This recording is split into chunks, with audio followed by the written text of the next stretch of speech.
Coming up next on the Wet Fly Swing podcast.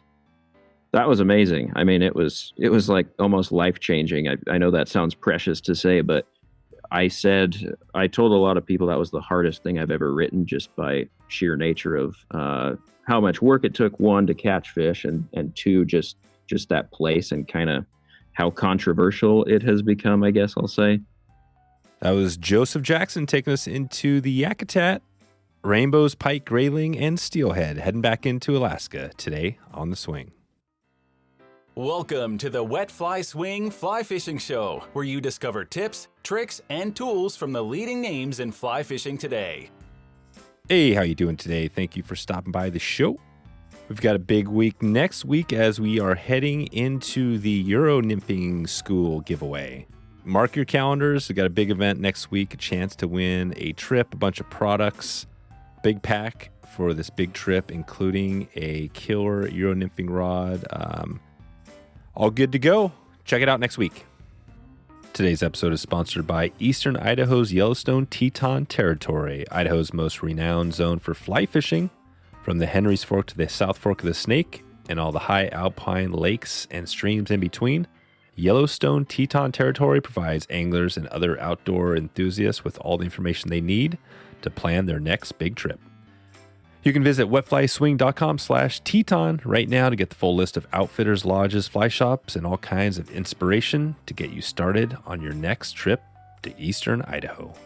That's Teton, Teton, wetflyswing.com/Teton. Today's episode is sponsored by Chota Outdoor, legendary comfort and equipment you can trust. Chota insists on the finest materials and craftsmanship. You can assure you have the highest standards of quality. You'll feel in control of the elements in your Chota gear. Every product is solidly backed with a no-nonsense warranty against defects. Head over to wetflyswing.com/Chota right now. That's Chota, CHOTA, to support this podcast and the Chota Outdoor family right now.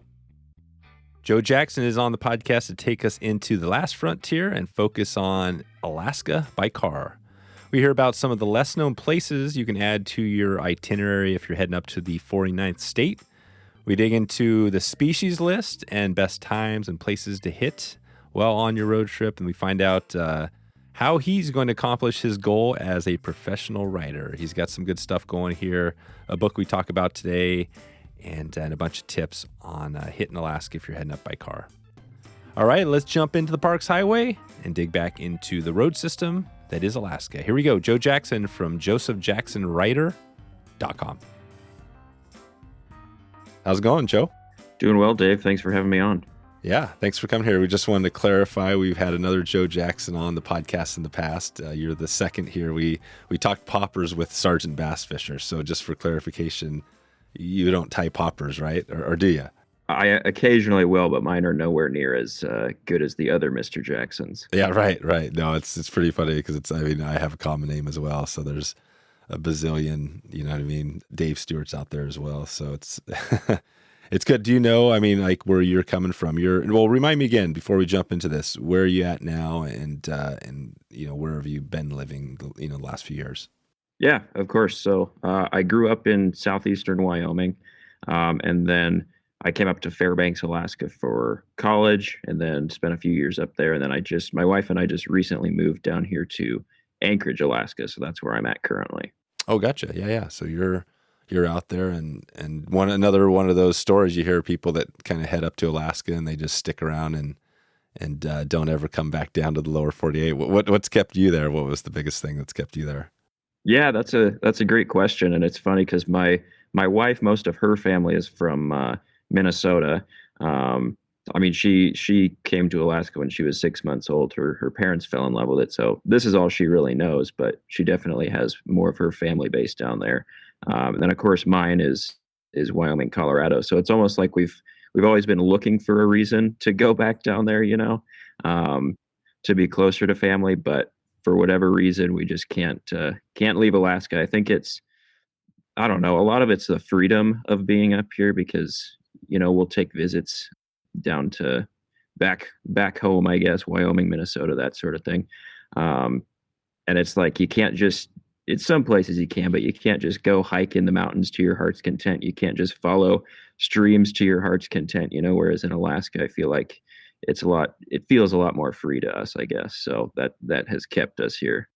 That's a great point. Yeah, I was just listening, John Gierach, we got him coming back on the podcast in a few, well, I guess it's probably in a couple months, but he was talking on another thing he did about, private property, right, and stuff like that. Yeah. And especially up in Colorado, you definitely, or anywhere in the lower 48, there's private property. But in Alaska, do you feel like, I guess there's not a lot of private property. It's kind of all mostly public lands. Is that how it looks out there?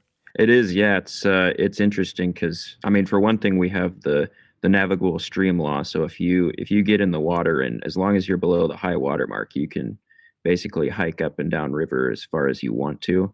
And then as far as, actual land goes, yeah, it's huge swaths of state land or borough land. They're called boroughs up here. They're not counties.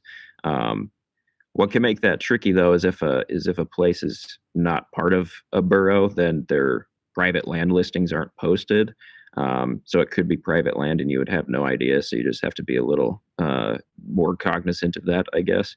But yeah, for the most part, big giant swaths of state land where you could just hike for days if you want to, and don't have to worry about, stepping on anyone's toes in that regard. So that's it. So that's what it is, the freedom. And what would it take? You've been up there a while, but if somebody was thinking about, tapping their foot in the water to see what Alaska would be like, living up there, is that pretty easy? Like if somebody wanted to move up there for a year or two and see what that's like, what would you recommend there? Yeah, I'd say so. Fairbanks, Anchorage, kind of the population hubs. That's where I ended up, and yeah. I found that for the most part, of course, there are exceptions, but for the most part, outdoorsmen up here, anglers, they're fairly welcoming of newcomers. Like they're always happy to, get you started. They may not share like their Sure. honey holes right off the bat, but they're always happy to, show you the ropes and get you going. So, yeah. And of course, like documentation of the good streams up here is pretty easy to find. There are several books on the subject, just Googling around. And then, like I said, yeah, people are pretty welcoming for the most part. Yeah. Pretty easy to get going. Yeah. And how long have you been up there now? 8 years. I came up in 2014. 2014. Yeah. 2014. So what have you seen? Have you, over the last 8 years, have you seen a lot of changes? You hear about changes in like declines and Chinook numbers, but just in general in Alaska, have you seen in 8 years a lot of changes? I would say so. I may not be the best person to ask on that, Dave, just because like my goal when I'm fishing is to get away from people. So I'm getting up at like 1 or 2 a.m. in the summertime and in the fall just to get to the stream first and hike as far as I can. So I don't have the best gauge on, if numbers of other anglers have increased. Yeah. But yeah, certainly things like evidence of fishing, a lot of the streams that I fish that I feel like used to be pristine, you'll unfortunately come across more instances of litter. You'll find trout with, broken jaws or scarred up mouths just from, barbed hooks or whatever the case is, maybe bad hookup. See more evidence of that. And then, like you mentioned, the declining Chinook runs are a bummer. But I'm kind of new to that whole game. So I've seen changes like the last 3-4 years, but in terms of the whole 8 years that I've been here, it really started 4 years ago. 4 years ago. Okay, yeah. Cool. Well, today I want to dig into, you've got some books out there and you're a writer. So you've done a lot of writing on Alaska and you've got an article in Fly Fisherman magazine. I wanted to dig into the road system. We talked about this on a recent episode with Will a little bit. We focus more on the area around Anchorage and kind of up to, the Susitna sort of thing, but maybe you could break down, just the road. Because when I think of Alaska road system, I think, I've driven up the Alaska Highway and, you could drive all the way up there and you hit Anchorage and then you can head up to Fairbanks and probably go further north. But is that the road? Is it pretty much that the one? Or what would you, when somebody asks like, okay, I'm doing a trip to Alaska on the road system, I've got, whatever, maybe a summer even to just travel. What do you tell somebody? Do you have a good step-by-step, or is there a lot to know to learn on it? I wouldn't say there's a lot to know. I guess figure out what species you want to prioritize would be a good one because, certain species are available in different places. I guess the helpful side of me would say, Parks Highway is a great place to start, and that's the road you mentioned, like Yeah. Anchorage to Fairbanks. Probably the Yep. most popular road in the state, just because it's connecting those two population hubs, and also it goes through Denali National Park, so well traveled, well documented, and it just so happens to intersect, you know, a dozen or more really good trout streams, like world-class trout fishing based on what I've experienced. So I'd say that's a good starting point. If you fly into Anchorage, as most people do, rent a car. That's the other nice thing about the parks. It's you could take a rental car on it. Some roads up here, rental cars prohibit you from driving them on. Right. So Parks Highway is a great place to start. The more honest side of me would say go to the interior. I know a lot of anglers have like Arctic grayling on their bucket list, and that's kind of one of my favorite species. You're not going to catch a 2 or 3 foot long trout in the interior. So, And what is the interior? What does the interior include? Yeah. What area is that? Good question. So that's anything north of the Alaska range, so the range that Denali's a part of, and then basically anything south of the Brooks range. So like the Fairbanks area, the Yukon and Tanana River, those watersheds. That's Alaska's interior. Okay. Um, Gotcha. So yeah, if you're looking for the giant trout, that's not where you're going to want to go. But if you're looking for more of the secluded small stream experience with the opportunity to catch world-class grayling, that'd be the place to go. And I've always thought of that region as kind of like the purest fly fisherman's place, because it's like all dry fly fishing. I mean, you can fish nymphs, and actually it's super fun to fish grayling on the swing. I've discovered, but yeah, dry flies are the name of the game up there, and it's pretty fun when you have fish that are willing to party on the surface, and you can just go up or down as far as you want. So. Right. How do you think it compares to, we've done some trips out there to remote Alaska. A lot of people know Alaska, fly out. It's like everybody's got an airplane, right, to get out there. But how do you think the, compares like this road system fishing, all this stuff versus say flying out to remote part of over there out of Bethel on the, what I mean, like Connecticut or anywhere in Alaska that's remote or, that's a fly-in. What do you think the comparison's like there? I think for the most part, you're not going to encounter as, I don't know, fast and furious fishing on the road system as you might in a fly out. You certainly might not get the size fish just because, they're probably eating a little bit better, and they're not hit as hard, I guess is a better way to put it. But to be honest, I've never taken a fly out trip. I'm kind of a road system dirt bagger at this point. But from stories I've heard from others that have done flyouts, some of the streams I fish, it's like I feel like I do just as well, if not better than their reports. So I'm fairly confident in that. But that may be the quality of the fishery. That might be just me trying to go farther than other road system anglers are, to where I get to that more the remote sense of fishing, I guess. So. Yeah, right. You can get out away from it. Where would be, do you have any thoughts on, if you were going to fly out, where you would go first in Alaska? Because there's so many places, right? I mean, I imagine even, that's a good question, Dave. I'd probably say Arctic Alaska. You can drive up there. There's the Dalton Highway. That's one of the places where you have to get a specialized rental car company, because most of them won't let you take a car up there. But my wife and I took a trip up there a couple of Septembers ago, trying to hit the Sea Run Dolly Varden when they're coming up to spawn, because those fish are just incredible. I mean, they're gorgeous, and they can get huge coming out of the Arctic Ocean. And you can target them on the road system, but I'd really like to do a fly out, get a pack raft, maybe drive up there to one of those remote airstrips, do a fly out to one of the many tributaries to those big Arctic rivers, and just float back to the road and drive home. I think that'd be a super fun trip. That'd be pretty cool.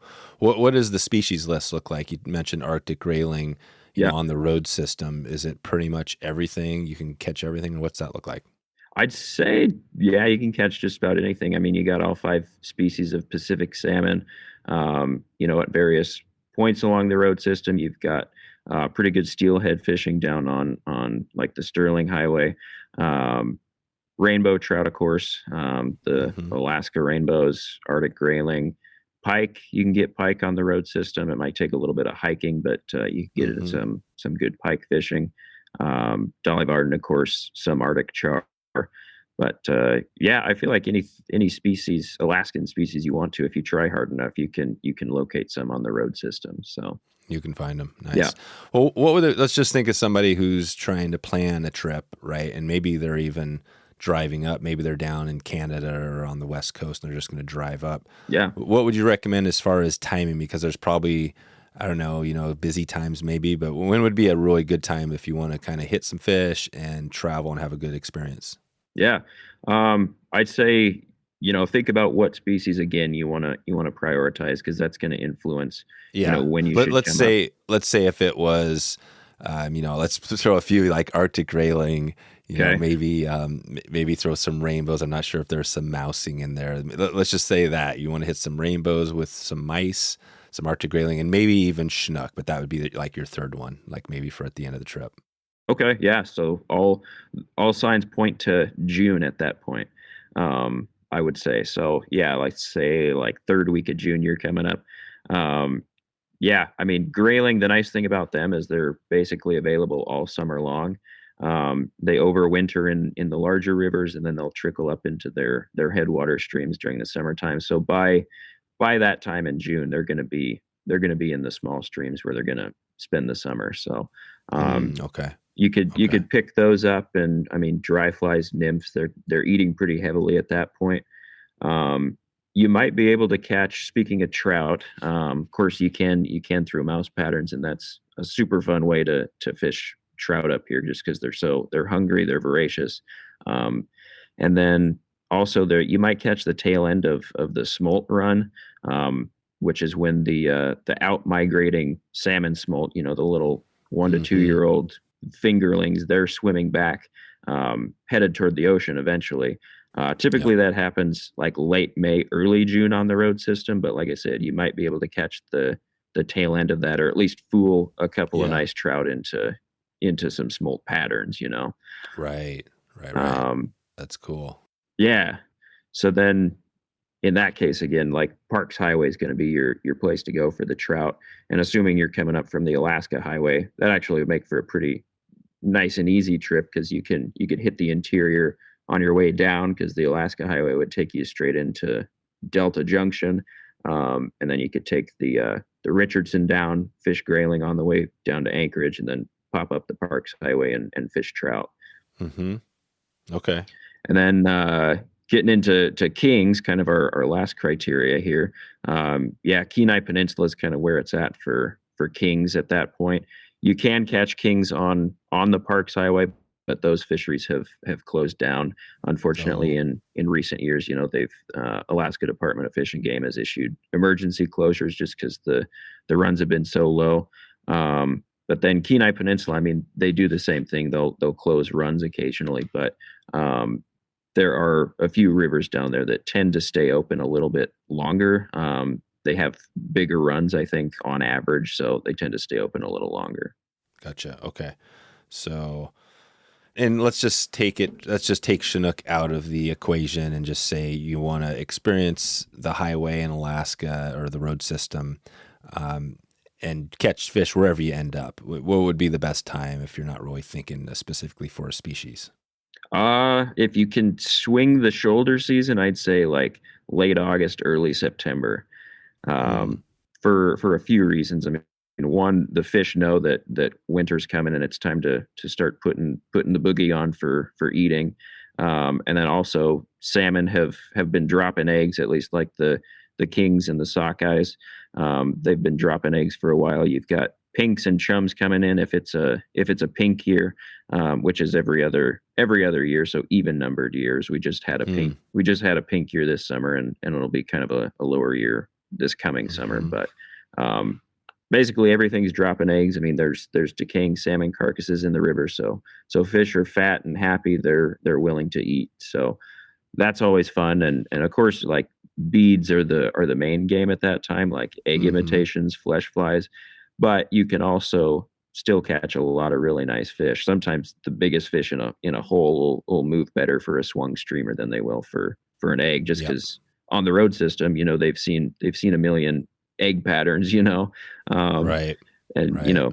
poorly presented egg and flesh imitations. So if you can throw a swung fly in front of them, oftentimes they're pretty aggressive for that. Okay. And so that would be good late August, early September. As you come up to, maybe just describe the road system. So you've talked about a little bit the main arteries. Are there places like if you had your own car and you were just kind of going to be like, I want to take this spur road out, how would you find all those roads and like where maybe you might not want to go because it might get a little sketchy? Is there any advice there? Yeah, there are a few roads like that. Spur roads are kind of hard because they're not always well documented. Like on the internet, it's kind of Mm. like you have to be there Yep. to know what's there. Um, Yep. on the Parks Highway, there's the Petersville Spur Road, which that can lead to some pretty good fishing. But it can also get pretty potholy, pretty sketchy, especially Mm. during moose season, which starts up tail end of August most years. Um, Mm-hmm. but then trying to think here, you can go up. I mean, for trout, really, the Parks Highway is pretty special just because it literally crosses over so many good trout streams. You don't have to go down any spur roads to find it. I mean, there are little like gravel roads that skirt the river for however far, but that's not something a rental car company is going to have a problem you taking it down. But Yeah. yeah, assuming you have your own car and you're like, say, in the interior, there's like the Taylor Highway, there's the Steese Highway, there's the Manly Hot Springs Highway. All of those lead to good grayling fishing, and Okay. they can get sketchy because they're gravel, they're all gravel in some places, and pretty frost heavy. We have these big frost heaves up here that make for some pretty interesting car rides sometimes, but Right. Right. Is yeah. that time of year, that August, is that as far as weather, is that pretty much, I mean, is it pretty much like July, August, September are all just perfect for weather? It's light all day long and great. It starts getting dark August and September, and I mentioned earlier, like my wake up call during that season is like 1 or 2 a.m. just to make sure that I'm on the water before the sun comes up. Mm-hmm. And that might happen at like 4 or 5 in late August, and then it starts getting darker and darker as you hear about Alaska, the dark, right? Yeah. That starts to take over in September. But Oh, right. weather-wise, August can be rainy, which that can be a good thing sometimes, bring water levels up and get more food moving through the system. What's unfortunate is it can easily turn into, I don't know, like Alaska's monsoon season. For Yeah. example, this past summer, like July 15th, it started raining. Yeah. It hammered. We got It didn't hammered. stop. Yeah, it started raining basically till October when things started freezing. So, God, that's right. Yeah, we were up there with fish hound expeditions, okay. and we flew into like the Susitna, some tribs up there, and yeah, it was just super high. Yeah. And it turned out luckily it started dropping for us a little bit, but yeah, they said I think Adam said they had like 5 huge flooding events in one summer. Yeah, it was pretty crazy. I mean, I've seen some pretty big rain years in the 8 years I've been here, but last fall was the biggest by far. That And was the biggest. yeah, a lot of the streams that I do super well on for trout in the fall, I couldn't fish because you're hiking down, you're like crossing over a dozen times in the course of a day, and you just can't cross safely. So, which was a huge bummer because it was a pink year. There was a lot of food in the river. And the few trout that I did catch were just fat and super aggressive. And I wish I had been able to fish the whole system. Today's episode is sponsored by Country Financial. The fires in the Northwest and throughout the West in the last few years have been devastating for thousands of people. Some folks have lost their homes, their belongings, and their sense of safety has all been challenged. This is why insurance and protecting your assets are so critical. Dalton at Country Financial is here, and he was on the front lines during the fires, handing out checks to Country Financial community members, providing drinks, food, and more. And each time Dalton meets up with a client, he does an extensive review of their current assets and coverage. This is his opportunity to really decide and let you know what you need to make educated decisions for your insurance needs. This is a super critical piece, and Dalton, Roy loves it. He loves getting out in the rural community, connecting with people, loves the outdoors, fishing, hunting, everything that goes with it. And so I'm excited to be sharing Country Financial and Dalton with you. The unexpected will happen, so it's always best to make sure your assets and life are protected.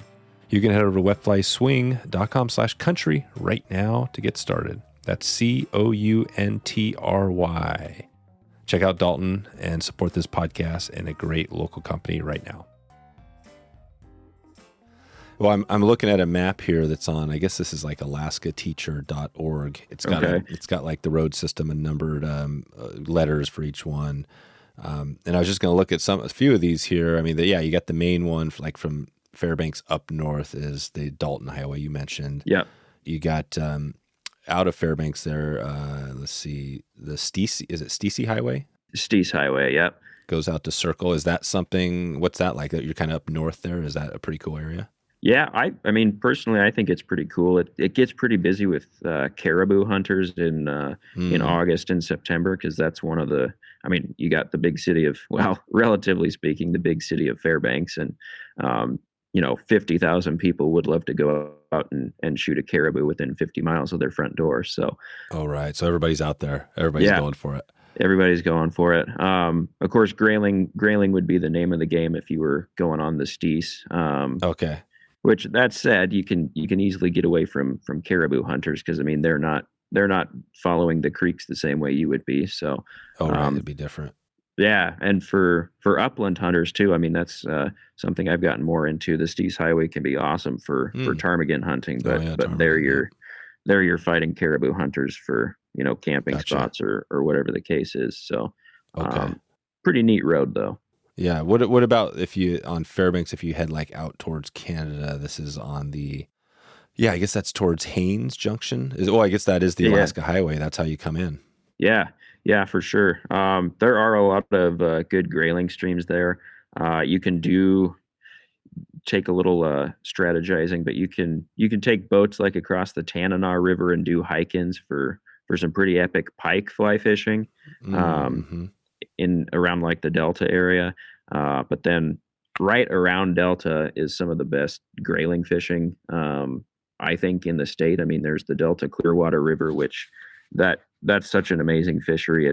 It's got everything that grayling need to get big, and it's just, I don't know. I always compare it. It's like Alaska's version of the Henry Fork.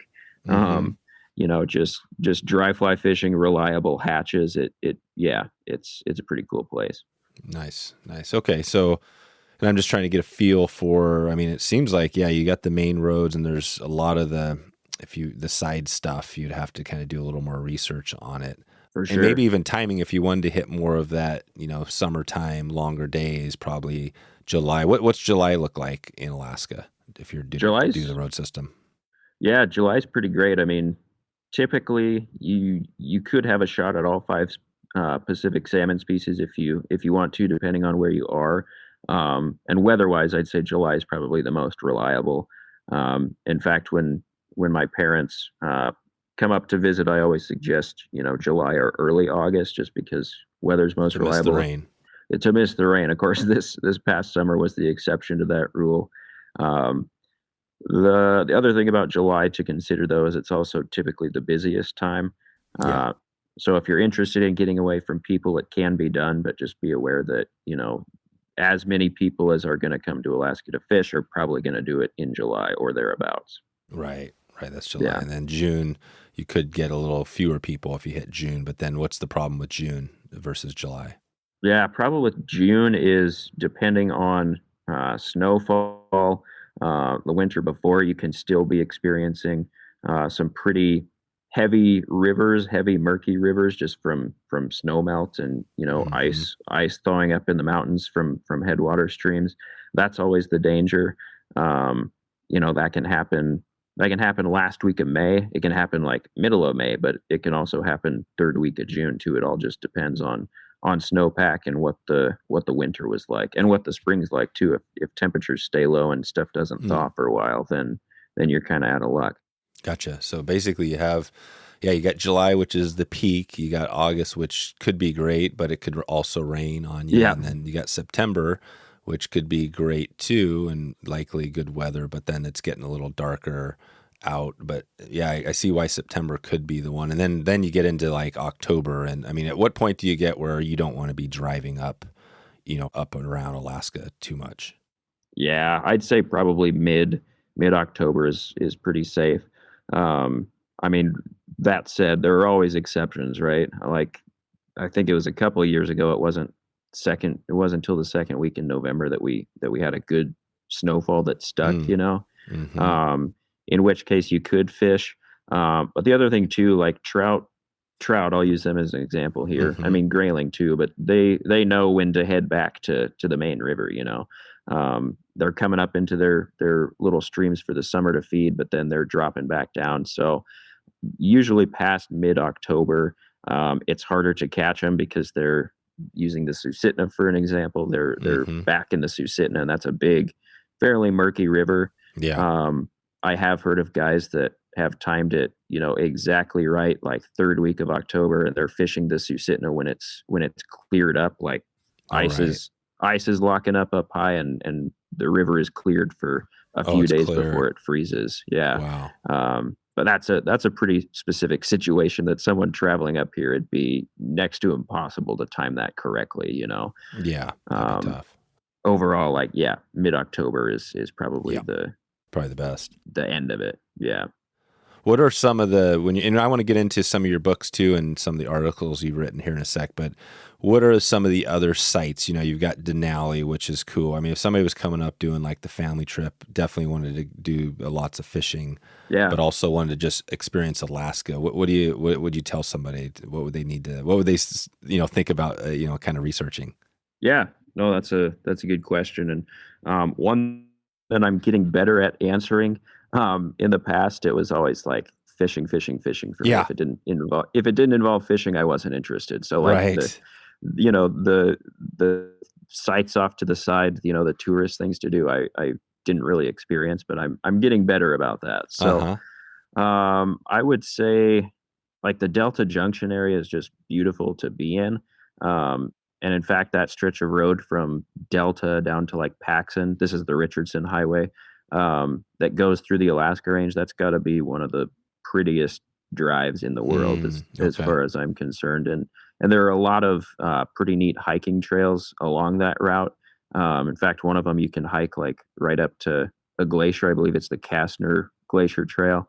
But yeah, plenty of opportunities. It's a fairly long drive, but a lot of opportunities to stop, take the family out, take the dog out if you have one, and walk around. So that's out of like Richardson Highway ends at Valdez. Is that right? Yeah, it does. Yeah. So Valdez up to what is the next junction up there? Glennallen? Glennallen. Yeah. And actually that's where my wife's family is near Glennallen. So we spend a lot of time in what's considered the Copper River Valley, right around there. That's a pretty amazing area to be in too. A lot of local history.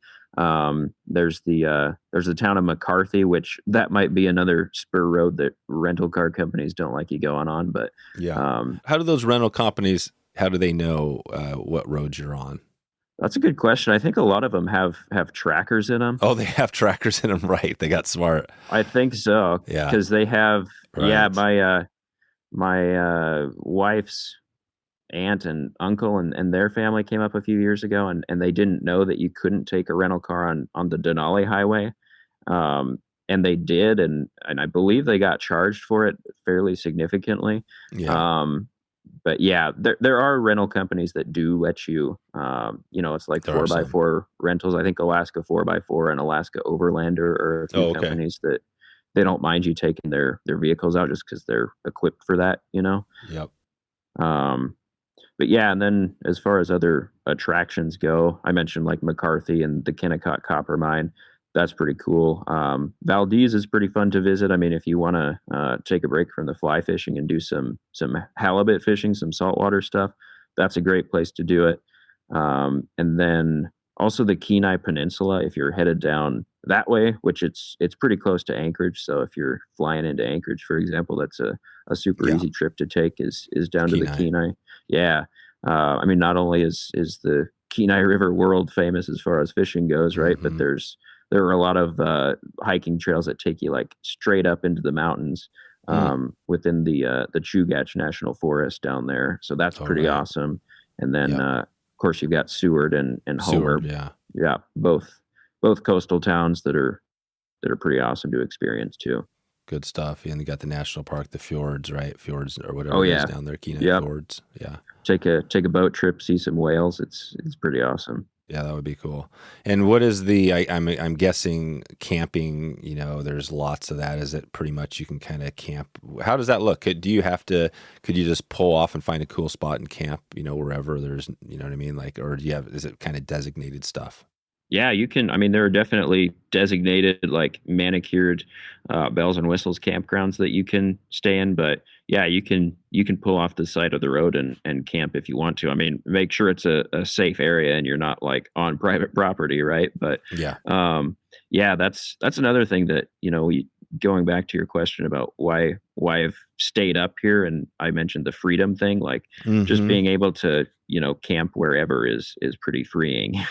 So especially with the way I fish and tend to do things, like getting up super early. Like I rarely set up a tent. I'm usually just sleeping in the bed of my truck, like not comfortable at all, but it does the job, and I don't have to take the time to set up camp. So sure. And then I can just pull off and sleep, get up and go fish. So right. That's perfect. What's Anchorage? You've lived in both places, Fairbanks versus Anchorage. What's the difference between those two? So I mean, Anchorage is a lot bigger. Obviously it's coastal, whereas Fairbanks is interior. So weather, like Fairbanks gets so much colder than Anchorage. Oh, it does. Yeah. But then I don't know, everyone in Alaska that, they love to hate on Anchorage. That's right. It's like Los Anchorage, or the other joke is, if you're in Anchorage, you can almost see Alaska. That's right. So, but it's a hub, right? It's nice to have that's where everybody is. I mean, what is it? 80-90% of the people are in Anchorage. Exactly. Yeah. Or the Mat-Su Valley, which is, right next door. So have you guys thought about, where could you go outside of Anchorage and Fairbanks that could be a cool, are there places, or does it just get kind of tougher to live out there? It does get tougher to live. And that's something my wife and I have talked a lot about, just both coming from rural backgrounds, like being in a city, it just, we never have felt totally comfortable in a city.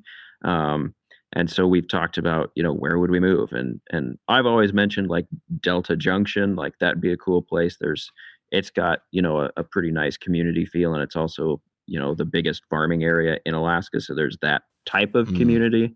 But, with any small town, like there are issues, like think about raising kids, like if they're in a bad bunch of kids, like nowhere to go, schools, exactly. Like trying to get groceries, that's harder, more expensive, like everything's just more challenging, right? And then we've talked about Glennallen too, like where she grew up, and kind of same issues there. What's that like? What's Glennallen like? How is it like populated? Is it just super tiny? It's fairly tiny. I think it's got, I don't know, 3,000-4,000 people in the larger area. And so it's got like a grocery store, it's got like a bank, it's got like a lot of the major facilities that you need. Yeah. But like her parents, they still come into Anchorage mostly for groceries. Oh, wow. So that's like, how far is it from Anchorage to Glennallen? It's about 3.5 hours, probably closer to 4 in the winter. So you're making a pretty good haul just for grocery runs, Yeah, that's right. That's it. I mean, everything's hub, around Anchorage, when you look at I'm just looking at this one map, but I mean, everything is around Anchorage and Fairbanks. And then if pretty much the whole, western part of the state, there's not a single road. It doesn't look like there's a single road, kind of west. Is that true? Or are there roads tucked in there somewhere? I mean, there are little gravel roads tucked in there, like ATV stow machine trails, things that can pass for roads if you try hard enough, I suppose. There is a small highway system up by Nome. Oh, I see that. Yeah, a little. Yeah, so you could fly in there and then drive around a Yeah, little bit. actually, yeah, that's a trip I'm kind of intrigued by, is just flying into Nome and renting a little car and Man, driving around, because looks cool. yeah, that Seward Peninsula, which that's kind of a common misconception. People hear the town Seward, and then you see the landform Seward Peninsula. You think they're in the same spot. They're Oh like no. opposite parts of the state. Well, that's the thing. Yeah, when you look at a map, and I've been up to Bethel, I've been up to Fairbanks, but I didn't realize. I always thought, think of Bethel as like way up north, but really, that whole Kuskokwim, all that stuff is pretty far south. I mean, Fairbanks Yeah. is at the same, across from Nome, but yeah, so Fairbanks is way up there. I mean, what happens when you go up towards north on the Dalton Highway? What is that Dalton Highway? Have you driven that up there? I have. It's pretty cool. I mean, it's a road that your trip nothing can go wrong. It can be a super pleasant trip, and it can be one where everything goes wrong. You know, Yeah. everyone says to plan on bringing like 2 extra full size spare tires, like 10 to 20 extra gallons of gas, All right. tire compressor, basically a Huh. totally robust emergency kit, because Right. Because there aren't gas stations everywhere up there. right, there's a gas station. Of course, like leaving Fairbanks, you've got access to gas, but then it's not until you get to Coldfoot, which I don't know off the top of my head how far Coldfoot is from Anchorage, but it's a Yeah. solid 4 or 5 hour drive, Yeah. And then Coldfoot to Dead Horse, I think, is like 240 miles, and Dead Horse would be, that's way up against the Arctic Ocean. That'd be the next spot to get gas or automotive help if you need it. So you've got these huge stretches where there's just nothing. I mean, and the kind of the saving grace there is that the Dalton's pretty well traveled by truckers just going up to the oil Oh, fields there right. in Yeah, Dead no Horse. issue. So, and they're always willing to lend a helping hand, and there are a Yeah, few something happens. DOT stations, which that's kind of what saved our bacon a few years ago. Oh, you had because some problems? we had popped 2 tires up there. And what are you popping the tires on? How are the tires getting popped? Just the gravel. It's funny. The truckers call the Dalton gravel arrowheads, Huh. because just pop tires are such a common thing up there. And of course, in my naivety, I just brought one full size spare, and never thought I'd pop 2 within Sure. like an hour of each other. Wow. And so luckily we had tire plugs, but we didn't have a portable tire compressor. So we swung into one of the DOT stations, and luckily they were nice enough to help us out. We gave them some cookies in exchange, I think. But Yeah. yeah, Jeez. So so that is the thing. So the tires is the big thing, and then gas. and gas. And, and it's just, but that highway is worth the trip, because what you're seeing, how is it different than, say, if you were driving down from Fairbanks, kind of south or towards Haines Junction? Yeah. I mean, it's just wilder. It's more rugged. I mean, you can drive up there, and I mean, we saw muskox when we drove up there. Like, Oh, wow. that's not an animal that many people get to No. see. So it's pretty cool to do And that. it's gravel. It's gravel. Yep. Yep. So you're cruising like 40, 50 miles an hour the whole way. Yeah. Yeah. I think 45 is kind of the general speed you're going. But yeah, I mean, just seeing things you wouldn't see anywhere else. And of course, far fewer people. I mean, you have a few adventurers that will be traveling the road with you, but it's a pretty solitary experience, which is cool. That is cool.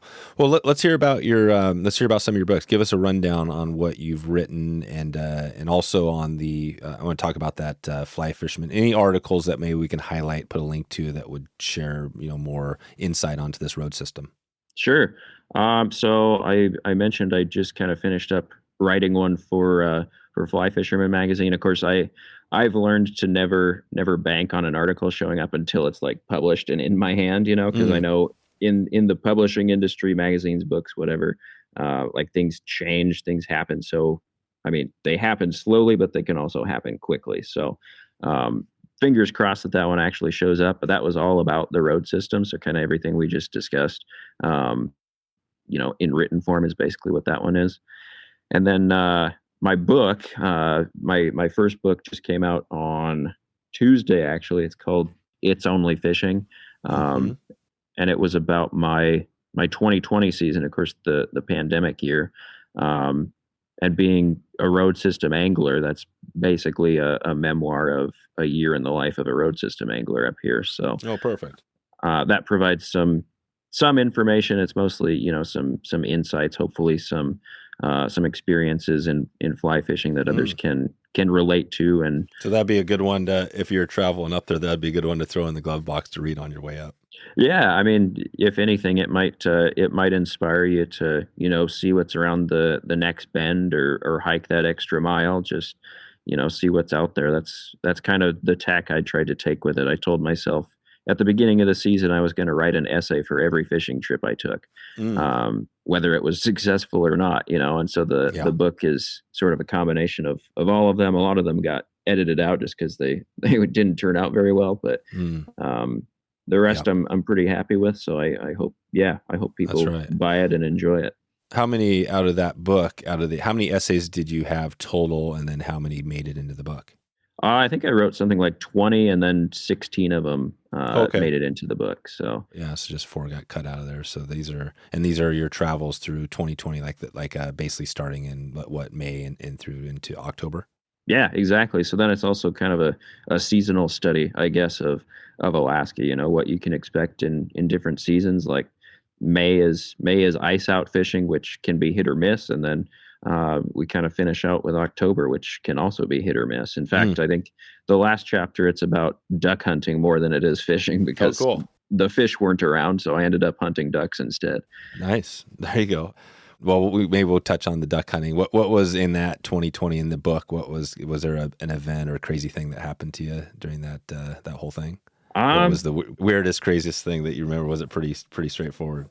There were a few things. I don't know. I guess one of my selling points for the book is that it's like unexceptional adventures of a road system angler, which I think a lot of fly anglers can, relate to, because, when you go fishing, most of the time it's fairly uneventful. Like, yeah, you might catch the fish of a lifetime, you might do okay, but so that's kind of why I wrote it. I just thought that people could identify with those types of stories more than the typical adventure, like I got chased down by a bear, that sort of thing. Did you catch a fish of a lifetime during that book? I caught a couple that they were close to my biggest trout, but they were pretty memorable fish. Just because 2020, that was a pink year, so the fishing was pretty outstanding. But in terms of fish of a lifetime, they were just super tough fish. They'd seen beads thrown at them, for a month. They were ones that didn't go for my swung fly strategy, and so I really had to sit and think about them and think how I was going to catch those fish, and ended up catching them, luckily. So a happy ending there. But in terms of the challenge, I think is what made them the fish of a lifetime. And then talking about weird experiences, that same chapter, which I think it's either chapter 13 or chapter 14.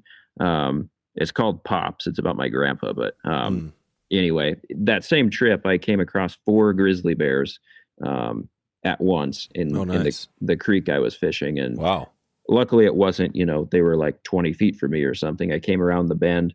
I saw this pink salmon flopping around, her head torn open freshly, because bears love eating salmon brains for whatever reason. That's right. And I thought, I'm about to see a bear, and I come around the gravel bar, and sure enough, there's 3, they must have been yearlings, but there were 3 yearling grizzlies fishing like one of the best trout pools on the stream, because it's of course stacked with salmon. And I'm like 100 yards away with bear spray. I didn't carry a pistol back then. I do now.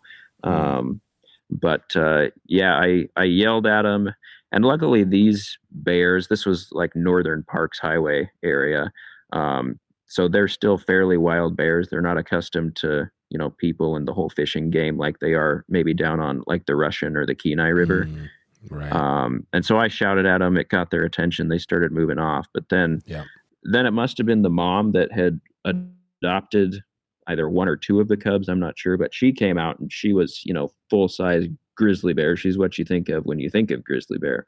And I yelled at her, and she just stood up at me, and I'm looking at this like 7-foot bear, and I'm like, okay, I'm just going to stand here. You do what you need to do. When you're gone, I'll move along, Yeah. And yeah, luckily they eventually sauntered off and didn't see him again. But You never thought you were gonna die at any point on that one. no, but I'm sure you've seen bears, Dave. Like Yeah. just being in their presence, regardless of the distance. Like Yeah. They could take you down. yeah, it's an awesome experience, but it's also like primal fear, that you feel Right. like at the base of your spine, sort of thing. Yeah. So yeah. Today's episode is sponsored by Mavrk Fly Fishing. They make the lightest Euro nymph reel in the world, which makes your rod more sensitive, casting more accurate, and you can hold your dead drifts longer without the shoulder burn.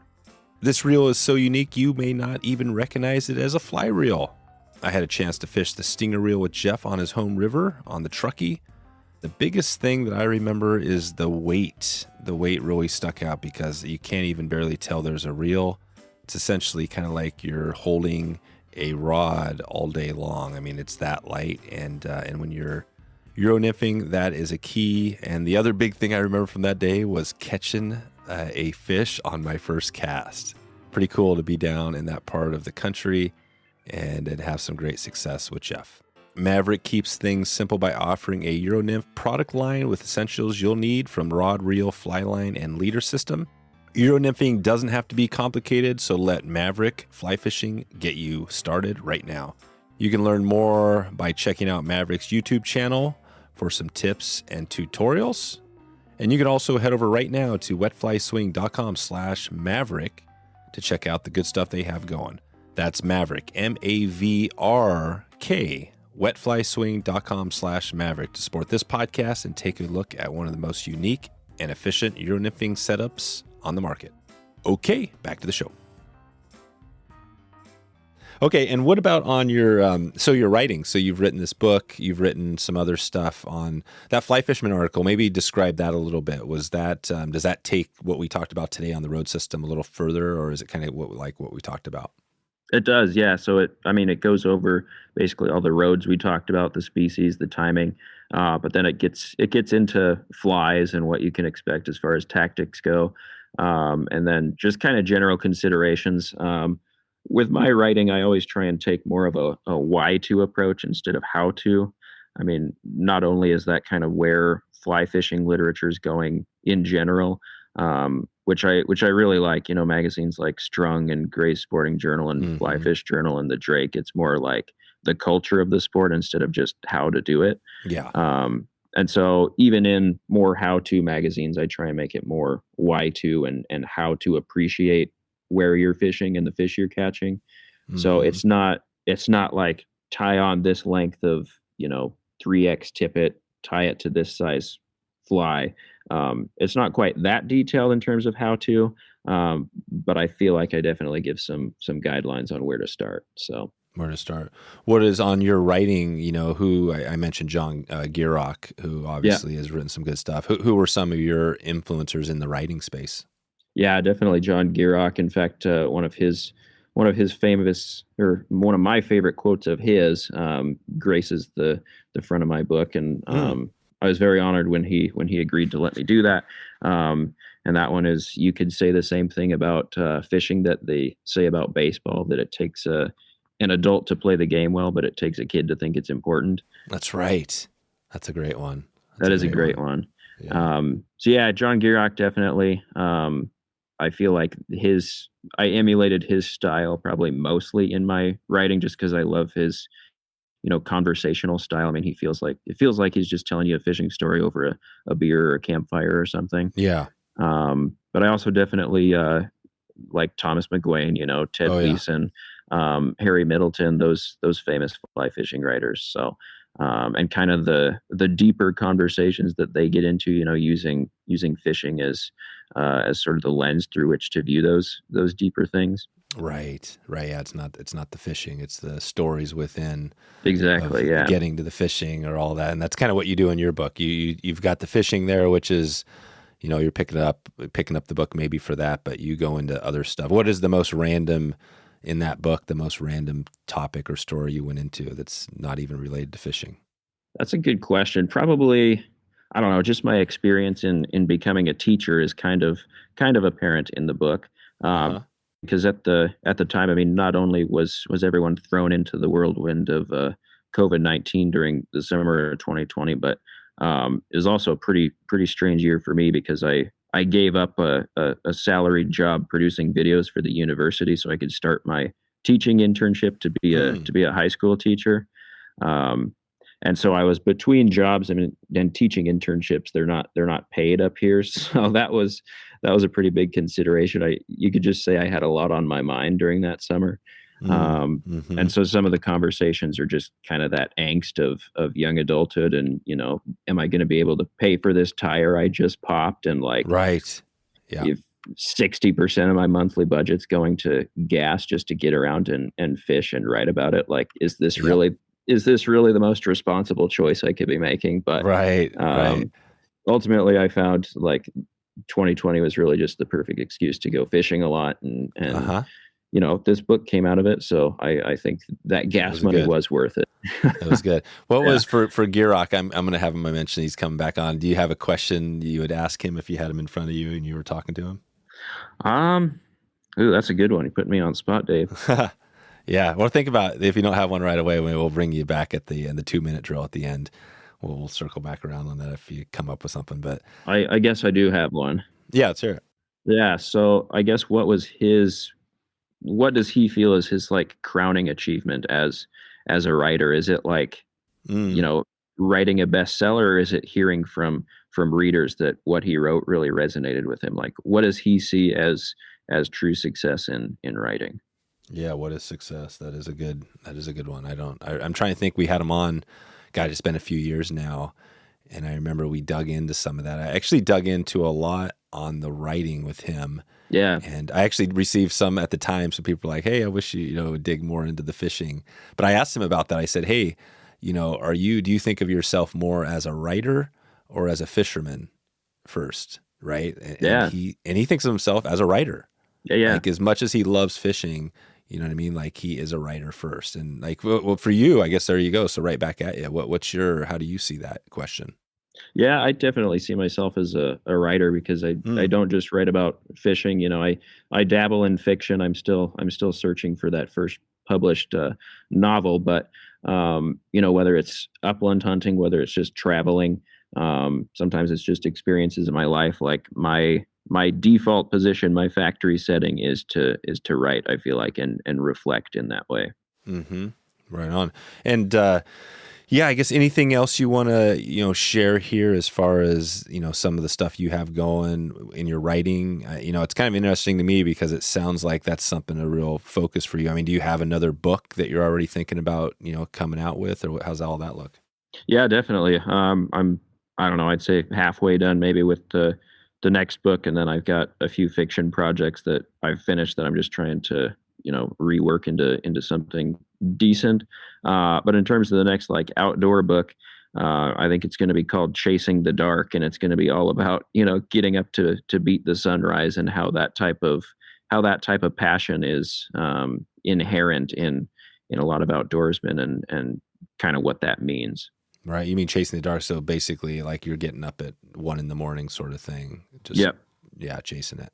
Exactly. Yeah. Or, staying out on the water, or in the field, whatever the activity happens to be, even after the sun sets, so. Yeah. What's your typical, are you, like in the summertime when you have light all day long, do you find yourself just like sleeping a few hours? Do you have a hard time getting like a full night's sleep, that sort of thing?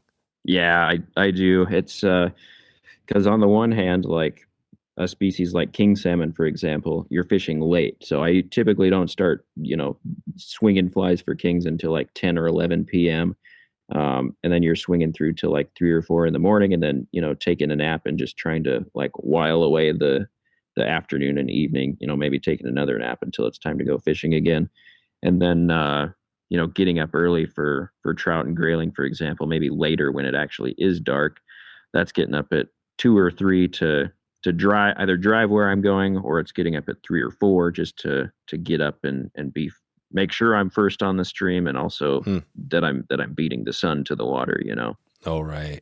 Yep. So, but yeah, sleeping patterns become pretty erratic during the summertime. So That's right. you kind of take naps when you can and just generally walk around Don't sleep like a zombie like a zombie, right? For a bit of it. Yeah. So you got the summer, so that's it. So you pretty much just don't sleep during the summer, and then in the wintertime you catch up because it's pretty much like right now it's January. So well, you're in Anchorage, so you have a little more, but like sunlight per day. When does the sun pop out and when does it go down up there right now? It probably comes out around 9:30 right now, and then it starts creeping back over 4:35 ish maybe. Okay, so yeah, you got a good full day. But if you're up in Fairbanks, how would that be different right now? Yeah, it'd probably be up 10:30, 11 o'clock, and then it'd be down at 3 or 4. And going to school and working in Fairbanks, that was always a bummer because like you'd get up and go to work in the dark, and you'd come home in the dark and kind of miss all of the daylight. And it also makes it hard for like winter activities too. Like I do a lot of snowshoe hare hunting and ptarmigan hunting in the wintertime. And for me, who's used to getting up early and like being on the road to wherever I'm going super early, like now I don't have to leave until 8 or 9 in some cases, and it just feels like I've overslept in a case like that. Right.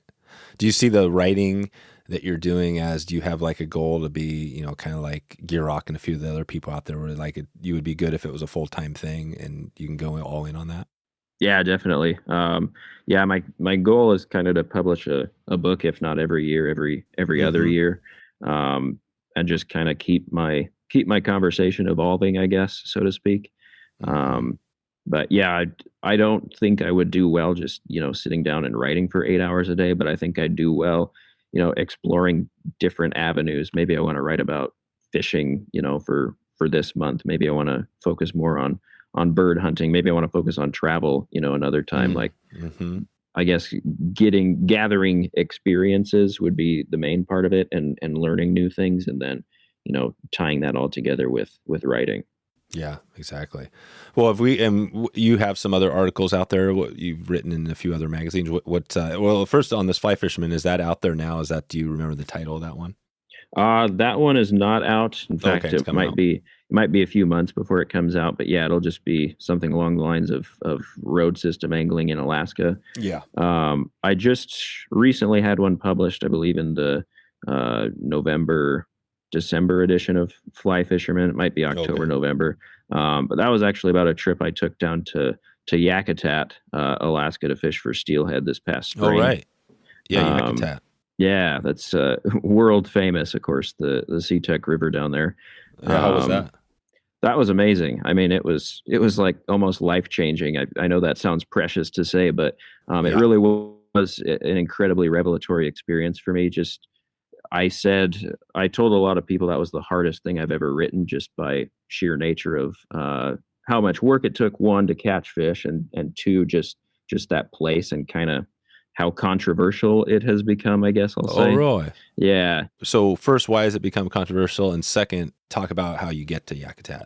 Yeah. So I guess first we'll talk about how to get to Yakutat, because that's easier. So it's down, everyone when they're referencing Alaska, like, will put up their hand and make the rough shape of Alaska. Yeah. It's basically at the crook of your thumb, is where Yakutat is. So where Alaska starts splitting off into like all of the islands, and fjords of Southeast Alaska, basically right in the corner before that starts happening is Yakutat. Okay. So it's like an hour plane ride from Anchorage. I think it's like a 2 or 3 hour flight from something like Seattle. But yeah, it's a little village with a runway that lands like 737s every day. So it's a pretty unique place. Oh, wow.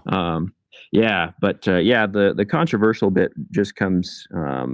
It came from me wanting to write this article. In fact, I had a lot of people that got pretty angry with me when I said I was going to be writing about the Seatuck. Because it's a special river. It's the largest run of steelhead in the state, or it has been. And in terms of like the fish you can catch and the size of those fish, it's like unmatched, I feel like, anywhere else in the world. I mean, I know the Skeena gets way more fish, but it's a much bigger system. The Seatuck's only 19 miles long. And it's more like a trout stream than a steelhead river. But it still gets runs of, 5,000 plus fish. Some years it gets, upwards of 10,000. That hasn't happened for several years, unfortunately. But just the pressure it gets. The people that I mentioned were understandably upset just because they thought I was, hot spotting a place and I was going to blow up the fishery. Right. And like I say, I understand where they're coming from. The tack I tried to take kind of falls within what I mentioned is my writing style in general. I try and do more why to than how to. So I wasn't giving them the entire rundown on how to go and catch tons of fish. I feel like the problem with that river is the expectations that people have. Because there are so many steelhead in the river, people will like tout the figure you can catch double-digit steelhead in a day here. Right. 10, 20, 30 steelhead. I've heard of 30 steelhead being caught in a day up there. You can catch 40 plus inch fish, which it's not that rare of a fish on the Sea-Tuck. Yeah. What's the technique you guys are doing there for catching them? Yeah, you can fish swung flies. Like I mentioned, it's more like a trout stream than a steelhead river, but down lower you can definitely spay fish, swing some flies.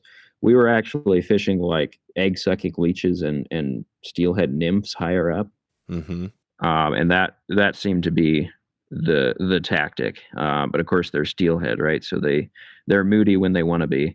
And this is one of those times where we could not have timed it better. And it had nothing to do with the way we planned it. We just lucked into some really amazing weather. And that was, the river was super low, like the week before we came, which, steelhead, if the water's low and clear, like you're not going to catch many fish probably. Is this like September?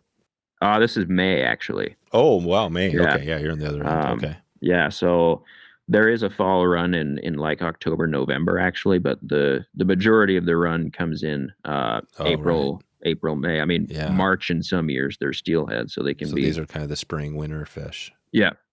So, super low and clear the week before we show up. They get a big push of rain, which that made the fishing and the exploring hard just because the water was higher. Fish are more spread out. But then it started to drop. Yeah. Right.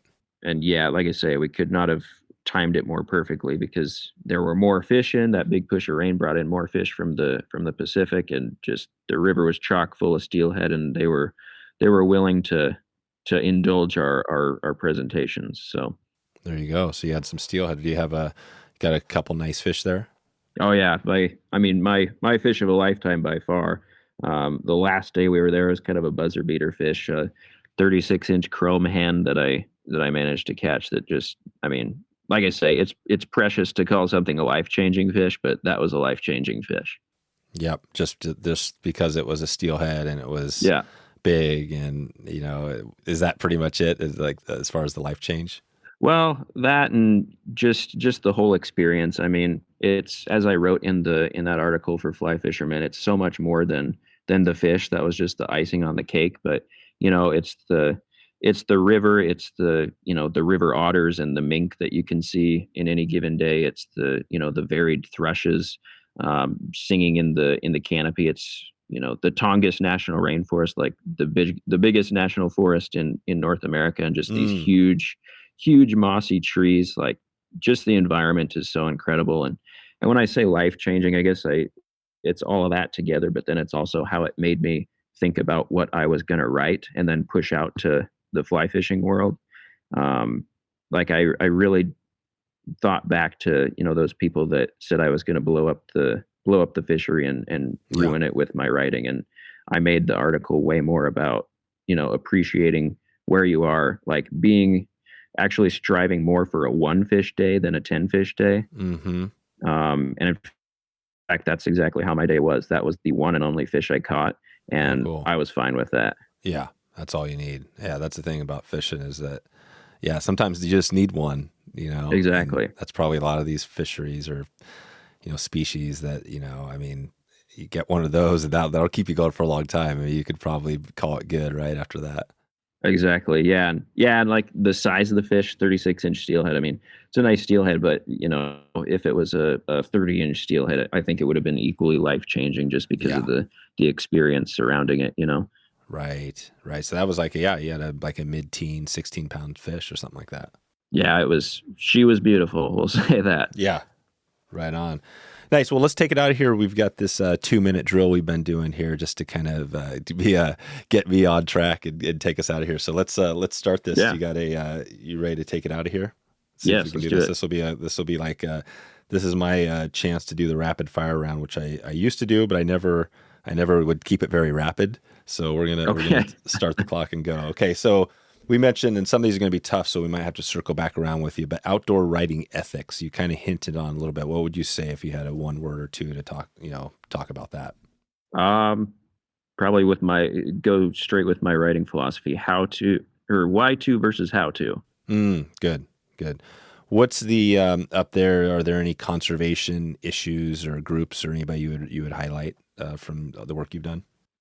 Trout Unlimited, definitely. Good one to be involved with. And then Backcountry Hunters and Anglers.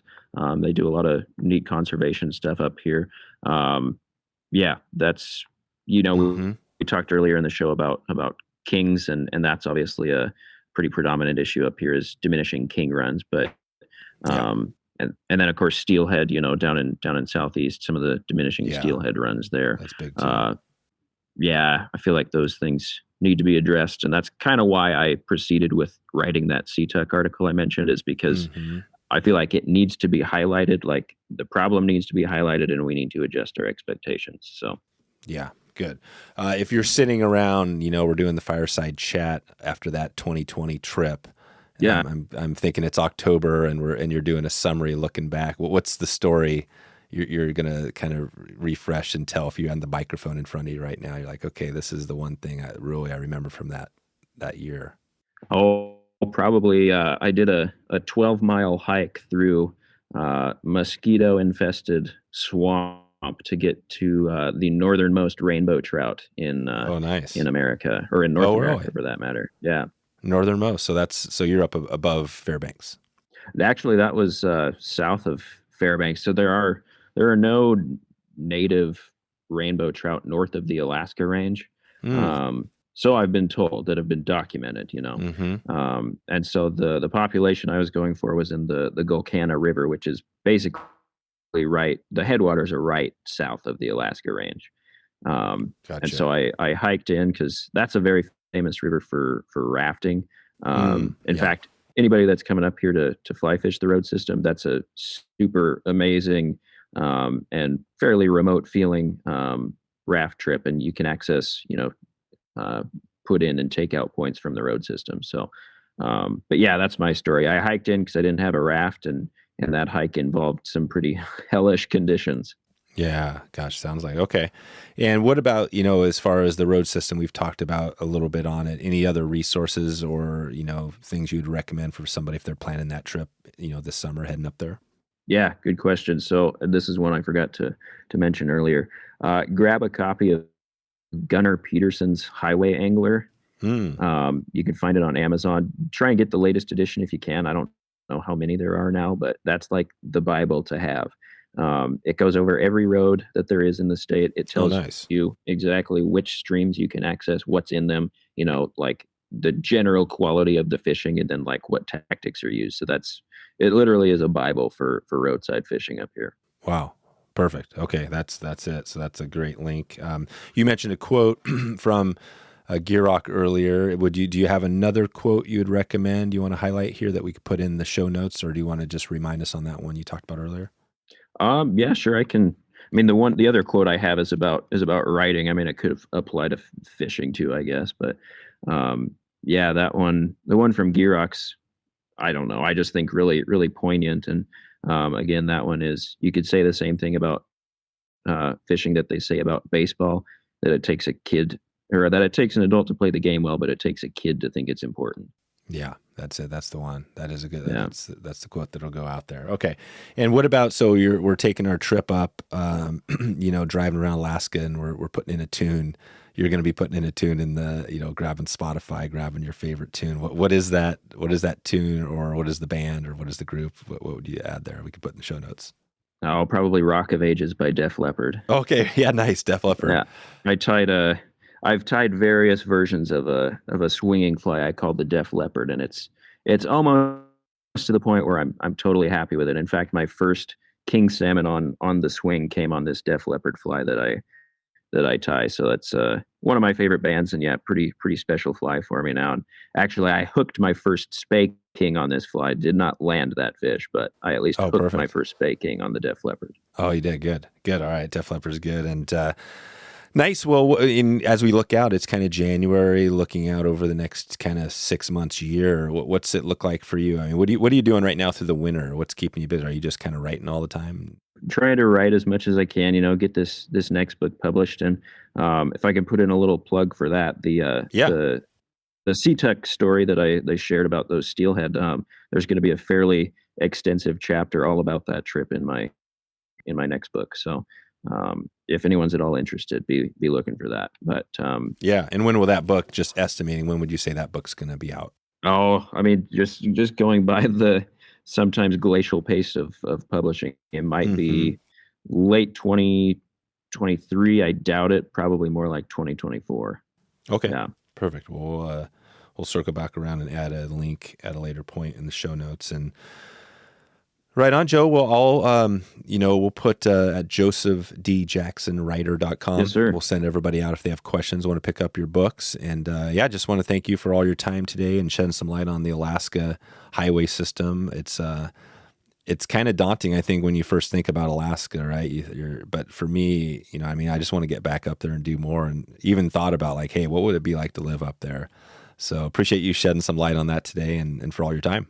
Yeah, hopefully it was some light that I shed and not just more obscurity. But yeah, it's worth it. It requires some work to find your own honey holes, but that's part of the lure of fishing, right? Like asking questions and then attempting to answer them. So exactly, right on. All right, we'll keep in touch and talk to you soon.